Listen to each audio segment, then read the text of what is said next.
Welcome back to Packs and Picks. Bloomburrow is here, and I'm here with our first sealed pool for the set. I just got back from pre-release, so I've got my sealed pool here. I'm going to lay out all the cards that I had in the pool, show you the deck that I ended up with, talk about some of the cards, and talk about my overall first impressions of the set. So let's dive right in. First things first, this was the promo that I got, Phineas Ace Archer.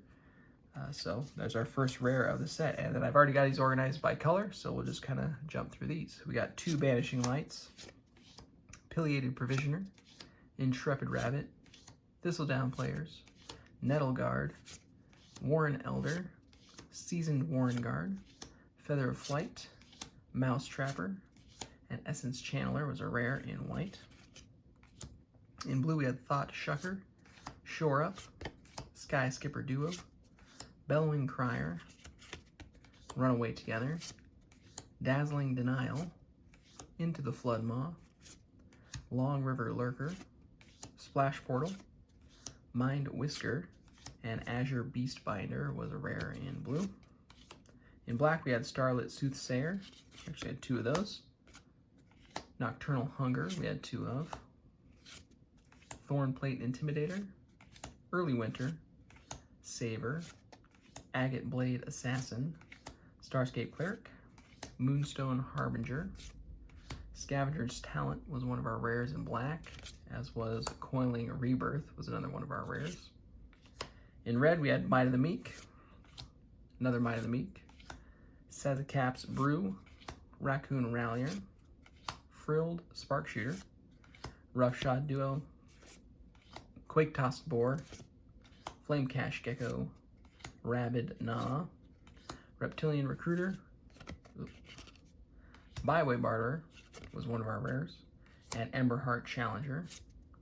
And then in green we had High Stride, another High Stride, Druid of the Spade, and a second Druid of the Spade, Cash Grab, Polly Wallop, Baker's Bane Duo, Sun Shower Druid, Bramble Guard Veteran, Wear Down, Honored Dray Leader, Curious Forager, and Lumra Bella of the Woods was a mythic in green.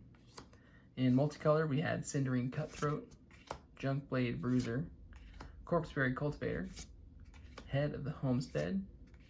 We had 2 Moonrise Clerics, a Fireglass Mentor, Gev Scaled Scorch, a second Phineas Ace Archer, Glarb Calamity's Augur. In colorless, we had Starforged Sword, Fountainport Bell, Bumblefort Flowers Sharepot, Barkform Harvester. In lands, we had Lupin Flower Village, Rockface Village, Oak Hollow Village, an Uncharted Haven, and a Hidden Grotto. So that is our sealed pool overall. I'll go ahead and set up the deck that I ended up with, and we'll talk through some of the cards. See you in a second.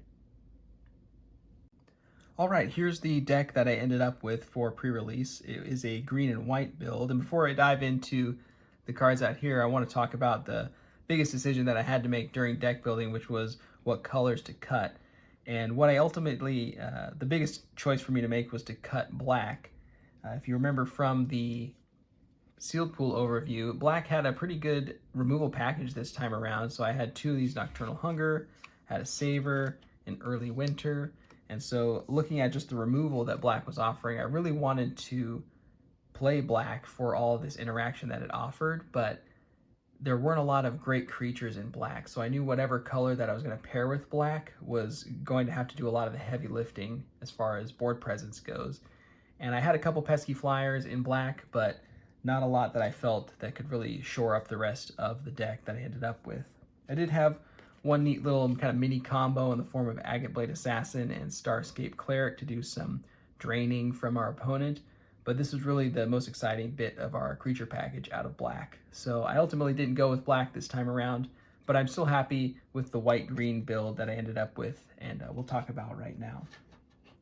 So this is the white-green build. I was definitely pulled in this direction by opening our promo card in Phineas Ace Archer, and we did get a second Phineas in the pack, so I felt like this was a good chance to get some consistency that you don't usually see in Limited. I felt like I was going to be able to see Phineas a lot when I was in my games, and so the idea of playing around or getting to build around some rabbits and reliably seeing him was something that excited me. And as I did play the games at pre-release, there was a lot of fun plays and lines of play from the first to the third turn. So one of the interactions that I really liked was with Seasoned Warren Guard. So just one drop, 1/2 comes into play on the first turn, and then if you get a token, it's going to get +2/+0 when it attacks. So one thing I would often see during the games is play Seasoned Warren Guard in turn 1, and then turn 2, you drop the Baker's Bane Duo. That's going to make you the food token, and now you can attack for 3 with the Seasoned Warren Guard on turn 2. So that was a really powerful play that you could perform with this build. Also, another card that really performed well for me was Druid of the Spade. So kind of similar to the Seasoned Warren Guard, really wants you to have a token.